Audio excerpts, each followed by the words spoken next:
Hi friends, இன்னைக்கு நம்ம பார்க்குறது ஒரு ஹேர் பேக்கான வீடியோ. குழந்தைங்கலேருந்து பெரியவங்க வரைக்குமே எல்லாருக்குமே ஹேர் ஃபால் இருக்குது. இதான் காரணம்னு ஒன்று கூட சொல்ல முடியல. ஏன்னா அவ்வளோ பொல்யூஷன் இருக்கிறதுனால. நான் இன்னைக்கு ஃபுல்லாகவே நேச்சராகவே எடுத்துட்டேன். என்னென்ன லீஃப் எடுத்தேன்னா கருவேப்பிலை, வேப்பிலை, செம்பருத்தி பூ, செம்பருத்தி இலை, ஆலோவேரா, மருதாணி, வெந்தயம், தயிர். தயிர் ஏன் சேர்த்தேன்னா எல்லாமே ட்ரைனஸ் கொடுக்கும். ஸோ நம்ம தயிர் அது கூட சேர்த்தா மட்டும்தான் சாஃப்டாக இருக்கும் ஹேருக்கு.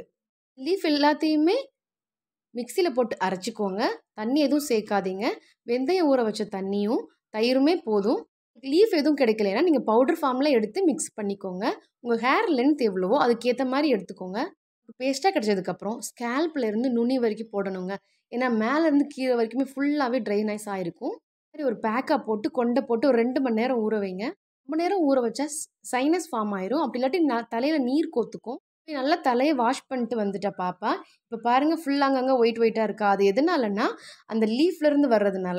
நல்லா தட்டி விட்டோம்னாலே அது போயிடும். வெயிலில் ஒரு 2 நிமிஷம் இருந்து தட்டி விட்டாவே ஃபுல்லாக உதிர்ந்துச்சு பாருங்கள். ரொம்ப நேரமும் வெயிலில் இருக்க வேண்டாம். 2 நிமிஷம் இருந்துட்டு உள்ளே போய் ஃபேன் காற்றுல காய வச்சுக்கோங்க. இப்போ சிக்கெல்லாம் எடுத்துகிட்டு உங்களுக்கு சீவி காட்டுறேன் பாருங்கள். எவ்வளோ சாஃப்ட் அண்ட் சைனியாக இருக்குது பாருங்களேன். அழகாக இருக்குது. மேலேருந்து கீழே வரைக்கும் இழுக்கிறதுக்கு எனக்கே அவ்வளோ சந்தோஷமாக இருந்துச்சு. சண்டே ஒரு நாள் தான் பொறுமையாக தலை சீவி விட முடியும். அப்படி தானுங்க?